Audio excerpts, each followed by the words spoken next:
All right, so I did debate if I was going to actually cover this because I didn't know if the party who was accused of anything involved in this was actually going to reply, but Mango did reply to Armada's twitlonger. Okay, so this is a very interesting way to open up the year. I mean, two absolute Melee legends beefing, seemingly over the fact that Armada decided a couple years ago to just hang up the sticks.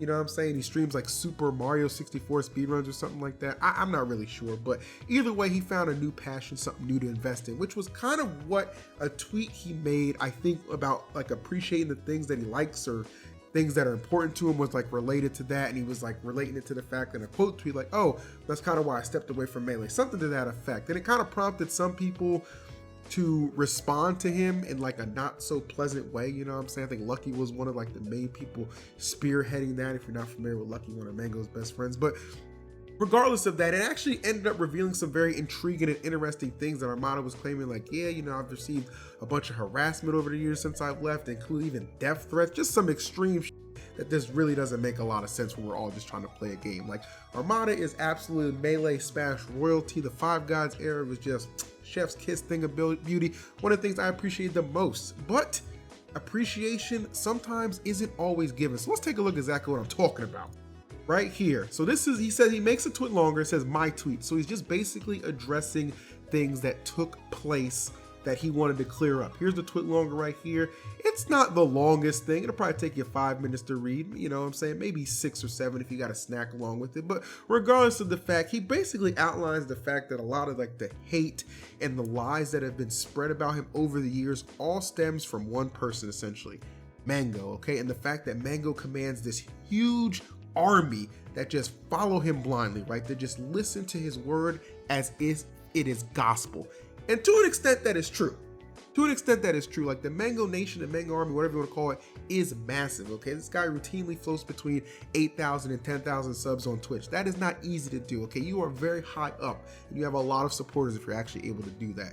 So basically he does detail the fact like, yeah, you know, lies since I quit have kind of like come through, and he admits to like he's kind of like maybe necessarily not handled some of it the best, but he also kind of says like, well, I feel like I'm not really able to ever say anything or defend myself because like everyone just takes Mango's word as gospel, you know what I'm saying? So reading through this, like the first thing I was like, okay, like it's really important to not invalidate this, right? Like it doesn't matter how high you are recognized in a particular field. If you're getting harassment, you're getting harassment, all right? And Armada, like I encourage you all to read this yourself. I had no idea like the beef between these two was so like real, because Mango, I'm a big Mango fan, right? I watch his stream all the time, and sometimes I recall like the talking he does off Armada. I was always under the impression it was just playful, it was just humorous, but as you know, detailed through here, it actually like caused him like a lot of issues, you know what I'm saying? Like kind of implied like, oh, you know, 2018 was kind of like peak Melee, right? And people have only gotten so much better, and you know, things, you know, kind of in that realm that, you know, obviously, you know, Mango refuted, or excuse me, Armada refuted like, nah, I know people got better. And one of the biggest things in this was he cleared it up. He said, I did not retire because people were getting better. He said, that's not it. And I believe that, because this whole guy's whole thing was just like, he was a competitive beast, you know what I'm saying? That's how he like rose to the top, and he stayed at the top for so long. Like this is a guy for like many years didn't lose to anybody outside the top 5. I think the last time I recall that happening was like a Evo, and he lost to Swedish Delight in like a best of 3 format, because that's how Evo was. Like that's how dominant and consistent this guy was. But the passion just extinguished, it just burned out, and he retired. And obviously, you know, I think it's pretty obvious Mango kind of has a grudge against that. Maybe he felt like he never got a chance to beat him at his peak, and you know, because of that, maybe there's an asterisk next to him moving further and further up in the GOAT status, you know, depending on how you want to rank them. But nonetheless, he put his feelings out here. He let it be known. And then Mango, to my surprise, Mango acts like, you know, I expect him to, you know, he's just being a, you know what I'm saying? Like that's the Mango, you know what I'm saying? Like he's a very comical guy in that sense. But look right here, he actually replies to the twitlonger again, which I encourage you to read. He says, you know what, Adam, at the end of the day, I think we both have gone about this pretty terribly. I think we are both right and wrong in a lot of these situations. We used to be good buddies, and honestly, it does suck that we fight like we're in high school. I'm deeply sorry that you received death threats, and that was because of my account. At this point, we can squash the beef and move on. If you want to talk privately instead of letting these fuck see our business, I'd prefer that. Boom. And you can kind of scroll down, see replies, and some people are saying, oh, well, you're kind of trying to shift it towards the fact that you're making it, you're saying both of us handled it badly when the bulk of it is on you and stuff like that. I see what people are saying with that, but I didn't really think, this was meant to be malicious on his end. He's just salty that one of his biggest rivals kind of quit during his peak, you know what I'm saying? Despite the fact the passion was just lacking, it was going out. I get that. Armada since has replied to that. I don't know if they have each other, I guess they don't have each other blocked because he quote tweeted him, but he just screenshotted it here.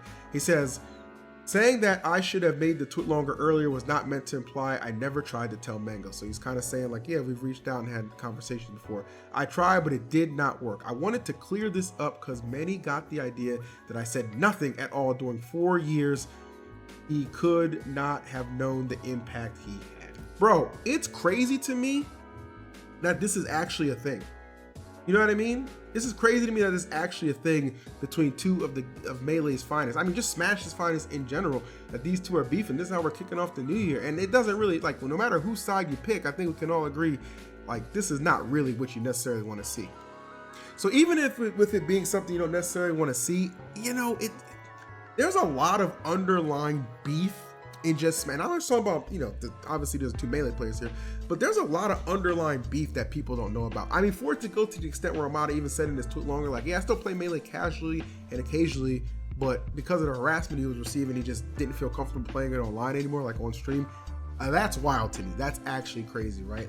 I don't think Mango's being malicious and trying to obviously, he apologized for the fact that he's getting harassment and death threats of that nature.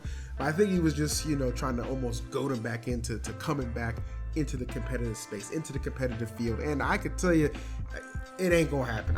This guy made his mark, has his legacy, and I don't think he necessarily cares too far where he ranks maybe on that GOAT scale. I think it's no debate Armada's top 5 of all time. You can even argue top 3, which a lot of people will probably agree with, but it's gotten to that point where it's just damn, that makes you kind of think who else kind of got that beef on the low. I know myself, I've heard some things, but it's unsubstantiated, right? You don't actually know what's going on, but man, even some of the game's finest, that beef be coming out, and the fact that Armada is just got to the point where he just had enough, and he just let it all ring out, man. Let it all ring out. He's letting people know I'm passionate about the speedrunner community for Super Mario 64.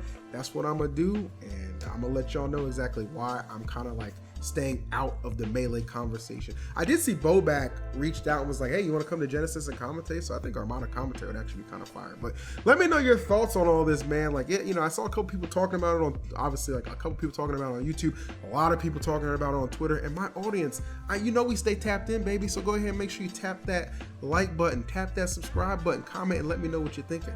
See you on the next one.